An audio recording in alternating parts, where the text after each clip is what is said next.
I have a lot to say about how my 10-year-old nephew Ryker was killed and everything that's happened after it. I haven't been able to make a video on it because we've been in the middle of a trial and the lawyers told us not to make any public social media posts about it. But that trial's over. And I'm not in the military, so I can say whatever the fuck I want. On February 16th, 2024, my brother, my sister-in-law, and my 3 nephews, who were 5, 8, and 10 at the time, were on the way to a bowling alley. A fucking bowling alley. Imagine that. When they approached the only intersection on the Marine Corps base they live on. They live in this tiny base in 29 Palms, California. It's called 29 Palms Marine Corps Base. Clever.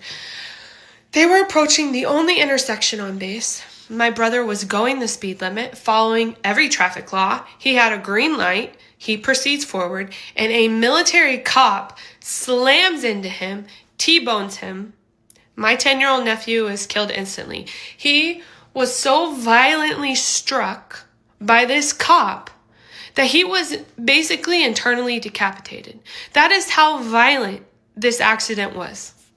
What we learned in the months following this accident, you know what? I'm calling it an incident. It's not even an accident. What I learned following this incident is truly, it's almost unfathomable that the Marine Corps has allowed such things to happen in their organizations. When they pride themselves on being the few, the proud, the Marine, the what?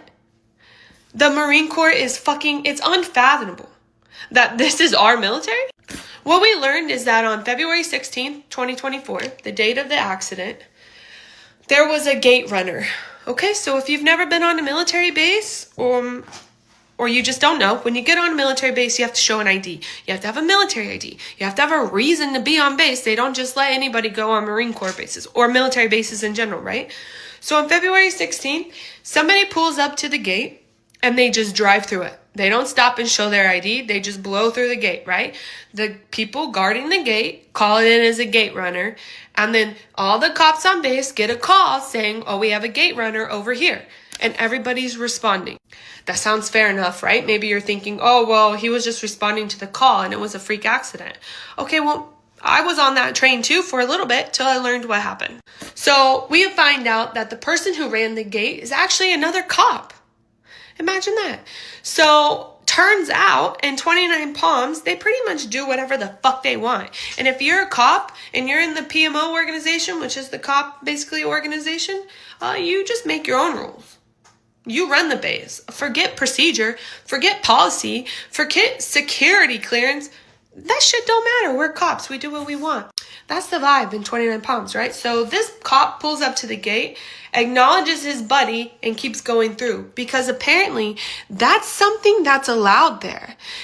Cops guard the gate, right? So if you pull up to a military base and you're handing your ID to somebody, you're handing your ID to a military cop. They are the gate guards. And in 29 Palms, if you're in the PMO organization, so you're a cop, you don't have to show your ID at the gate. You just acknowledge your buddy and you keep going. And they let everybody do it. If you're a PMO, if you're a cop, you don't have to follow the rules like everybody else. No, you make your own rules. So this cop pulled up to the gate, acknowledged his buddy, and kept driving like he has done 1,000 times before. Except this kid at the gate, we don't know if he just didn't recognize him. Maybe he was new to 29 Palms, didn't know that they do whatever the fuck they want there. Not exactly sure what happened there because the Marine Corps refuses to release the report or tell us the names of the gate runner and the gate guard. It's just interesting, right? That they won't acknowledge that piece of the story, which is the beginning of this series of events. So if PMO wasn't allowed to do whatever the fuck they want, perhaps this would never have happened. Think about that. So he doesn't show his ID, which he's done a million times before. He blows through the gate. The kid at the gate doesn't recognize him or doesn't know what the fuck's going on, calls it in as a gate runner. Now, the cop that blew the gate, he didn't go through the gate and start running people over. He was going home. They pulled him over quickly, and I'm sure him and his buddies had a big fucking laugh about it. But again, I don't know because the Marine Corps won't release any of that information. They'll only give us the high level of what happened. Can't get the details because we have to protect those guys who broke the rules. So Christopher Weedoff, oh, that's his name, by the way. Lance Corporal Christopher Weedoff, one more time. Lance Corporal Christopher Weedoff was the one who hit my family. He was responding to that call. He was all the way on the other side of the base. aware that there were other gates or other cops already responding that were near this gate, but he was like, oh, fuck it, I'm going to respond too. So he starts going over 70 miles per hour through base that has one intersection, just one. It's tiny, tiny, tiny, tiny. One intersection with a speed limit of 35 miles per hour. My brother's approaching this one intersection on base, going 37 miles per hour. We have the black box data. His foot was not on the gas nor on the brake. So he was just coasting down the hill, basically. There's video of the accident where you can clearly see he had a green light the entirety of approaching the intersection and entering the intersection. He had a green light. Here comes Christopher Weedoff, going 72 miles per hour. 72 miles per hour. Okay. In a 35 mile per hour zone. He never once, per his black box, hit the brakes. He did not have his sirens blaring. He did not have his lights on. Or he might have had his lights on. Okay. In the broad daylight. Oh my God. But he did not have his siren on. Nobody could hear him coming. There was no indication he was about to fucking bullet train through this intersection. Not one. And actually, right before impact on my brother's minivan, he had to swerve to avoid hitting somebody else. A colonel. Which, if you don't speak military like I don't, is a very high-ranking official. He had to swerve. The colonel swerved left, Christopher Weedoff swerved right to avoid impact. And through all of that, he never hit his brakes. Goes through the intersection, never hits the brakes. When he impacts into the minivan, his foot was on his accelerator. He was accelerating. He showed no due regard entering that intersection, and he showed complete negligence when he never had his sirens on, and he did not survey his surroundings before blowing through the most popular stoplight, the only stoplight on base. Not only killing my nephew, but potentially killing many others that were around him. Now we fast forward, right? There's an investigation going on. They court-martial him, which means he's been charged. He had been charged with culpable negligence, think involuntary manslaughter, or negligence, think negligent homicide, right? One of them is like you have to prove he was purposely being negligent, knew he was being negligent, fucking went for it anyways. And then negligent homicide is just he acted negligence in the heat of a moment and it resulted in death. Okay?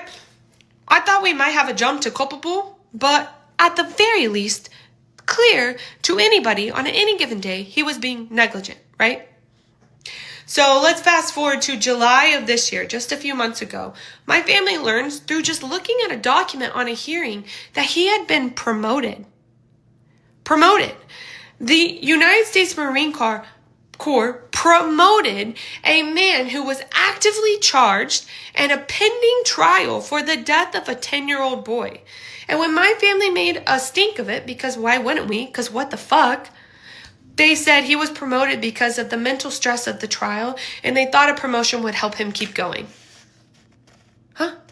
They did pull back his promotion. I don't know what the right military term is for it, but they took it away. And we later read in emails that were presented in trial, the only reason they took it from him is because they stated if the Frost family went public to the media, this could potentially be a shit show.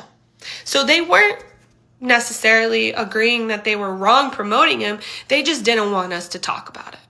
Fast forward to last week, we were in a week-long trial where all of this information was presented at trial. There was videos of the accident, black boxes of the accident, and a jury of his peers found him not guilty of all charges. They said he did not act negligent, and there was nothing he could have done, including braking or having his sirens on, that could have prevented this accident.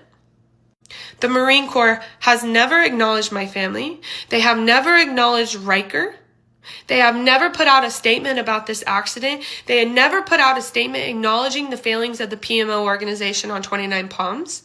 They have never even just simply said a 10-year-old boy was killed on our base and we're looking into it. Not a single statement has been made. Nothing. But you know what they did do? They promoted Christopher Weedoff. That's what they did. You know what else they did? They secured a not guilty verdict on a man who very clearly acted negligent. I don't think he woke up trying to kill somebody that day, but the fact of the matter is he did. He could have had his sirens on. He could have shown due regard, and I wouldn't be here making this video right now.